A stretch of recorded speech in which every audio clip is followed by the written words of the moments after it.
जोपर्यंत आपले त्याच्यात ना प्रॉन्स बॉईल होते, मला एक अजून प्रश्न विचारायचा आहे तुला. म्हणजे एक अल्फाबेट मी तुला देतो, त्याच्यावरून साधारण 5 खाण्याचे पदार्थ तुला सांगायचे. ओके. सो लेट्स टेक रश्मीचा R. Rasgulla. Okay okay. Raita. Raita raita खाण्याचा पदार्थ आहे ना. रायता. ओके. रबडी. मला खूप आवडते.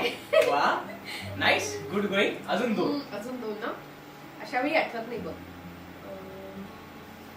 आपण असं म्हणू शकतो का रोस्टेड चिकन त्यावरूनच झालं ना. हो हो. आणि ठीक आहे ठीक आहे, रोस्टेड चिकन. ते रेशमी कबाब. रेशमीचं आजपासून आपण नाव ठेवूया रश्मी कबाब. जोक सपाट, पण रेशमी कबाब आहे. रेशमी कबाब हा पदार्थ आहे. ओके, झाले 5. There you are. तू अगदी अचूक सगळे 5 पदार्थ ओळखलेले आरून.